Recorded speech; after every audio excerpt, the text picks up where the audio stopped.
છોટાઉદેપુર જિલ્લાના દિગ્ગજ નેતા મોહનસિંહ છોટુભાઈ રાઠવાનો દેહ પંચમહાભૂતમાં વિલીન, હજારો લોકોએ ભીની આંખે આપી અંતિમ વિદાય।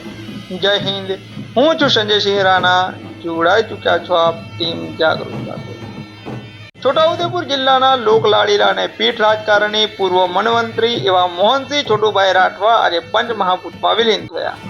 તેમની અંતિમ યાત્રા આજે સાંજે 4:30 કલાકે તેમના નિવાસ સ્થાનેથી નીકળી હતી, જેમાં મોટી સંખ્યામાં લોકો ઉમટી પડ્યા હતા। ગુજરાતની રાજનીતિના ઇતિહાસમાં અમુક નેતાઓ એવા છે જેઓ પક્ષની સીમાઓથી ઉપર ઉઠી લોકોના હૃદયમાં સ્થાન મેળવ્યું છે। એવા જ છોટાઉદેપુરના લોકલાડીલા અને પૂર્વ વનમંત્રી મોહનસિંહ રાઠવા એવું જ એક વિરલ વ્યક્તિત્વ હતા।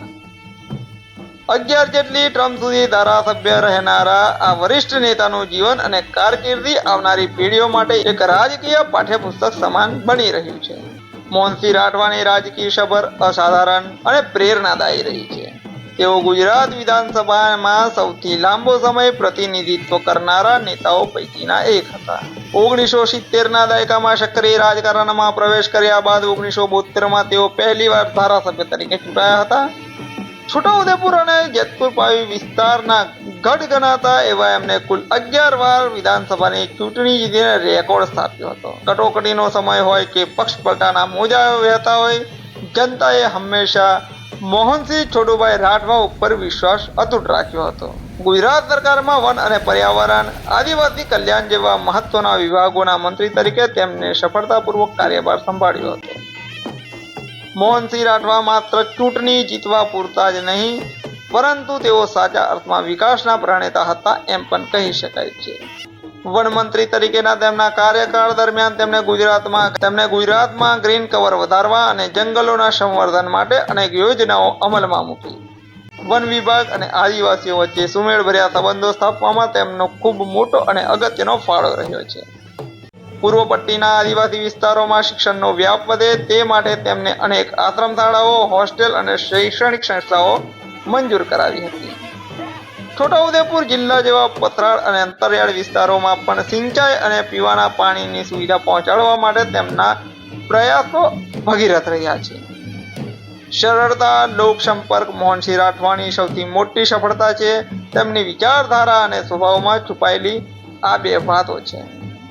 હંમેશા ખાદીના વસ્ત્રો ધારણ કરતા અને સાદગીપૂર્ણ જીવન જીવતા મોહનસિંહ રાઠવા સત્તાના સર્વોચ્ચ શિખરે પહોંચવા છતાં પણ તેમની નમ્રતાને ક્યારેય ઓછી થવા દીધી નથી। જનતા જ મારો ઈશ્વર છે આ મંત્ર સાથે તેઓ 24 કલાક લોકો માટે ઉપલબ્ધ રહેતા। રાત્રે પણ કોઈ જો આવે તેમના બારને તો નિરાશ થઈને પાછો ન જાય, આવો એક ઇતિહાસ રહ્યો છે। તેઓ વિરોધ પક્ષના નેતાઓ સાથે પણ ખૂબ જ સારા સંબંધો ધરાવતા હતા અને ગૃહમાં તેમની રજૂઆતો હંમેશા તથ્યો આધારિત અને ગરિમાપૂર્ણ રહી છે। તેમના નિધનના સમાચારથી સમગ્ર જિલ્લામાં શોકનું મોજું ફરી વળ્યું હતું। તેમની અંતિમ વિદાય માટે લોકો મોટી સંખ્યામાં ઉપસ્થિત રહ્યા હતા અને અનેક રાજકીય આગેવાનો, સામાજિક સંસ્થાઓ અને વિવિધ ક્ષેત્રના લોકોએ તેમને ભાવભીની શ્રદ્ધાંજલિ અર્પણ કરી હતી। મોહનસિંહ છોટુભાઈ રાઠવાનું નિધન એ માત્ર એક પરિવારને કે પક્ષને ખોટ નથી, પરંતુ સમગ્ર ગુજરાતના જાહેર જીવનની એક મોટી ખોટ છે। આદિવાસી સમાજે પોતાનો સાચો અવાજ અને માર્ગદર્શક ગુમાવ્યો છે। તેમની સાદગી, નિષ્ઠા અને અવિરત લોકસેવાની વિરાસત ગુજરાતના રાજકારણમાં હંમેશા અમર થઈને રહેવાની છે। આ માત્ર મોહનસિંહ છોટુભાઈ રાઠવાના દેહનો અંત નથી, પણ એક સકારાત્મક, ઉર્જાસભર, વૈયક્તિક મતભેદોને બાજુ પર રાખી સર્વજન સુખાય, સર્વજન હિતાયના મંત્રને જીવતા એક યુગનો અંત આવ્યો છે।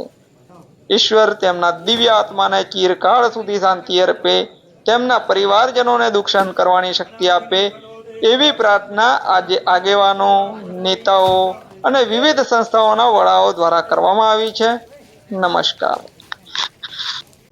આજે ખાસ કરીને આદિવાસી સમાજના મસીહા કહેવાતા એવા આદરણીય સન્માનીય મોહનસિંહભાઈ રાઠવા સાહેબ, જેઓ ગુજરાત વિધાનસભાની અંદર સૌથી વધારે ધારાસભ્ય તરીકેનો સમય વિતાવીને લોકોની સેવા કરી અને આદિવાસી સમાજના મસીહા તરીકે પણ પ્રસિદ્ધ છે એવું છોટાઉદેપુર જિલ્લાએ રતન ગુમાવ્યું છે। હું એમના આત્માને શાંતિ આપે ઈશ્વરને પ્રાર્થના કરું છું અને શ્રદ્ધાંજલિ પણ આપું છું। અને સાથે જ આવું અજોડ રતન હવે છોટાઉદેપુર જિલ્લા માટે અને આદિવાસી સમાજને મળવા મુશ્કેલ છે, ત્યારે હું ખૂબ હૃદયપૂર્વક શ્રદ્ધાંજલિ આપું છું.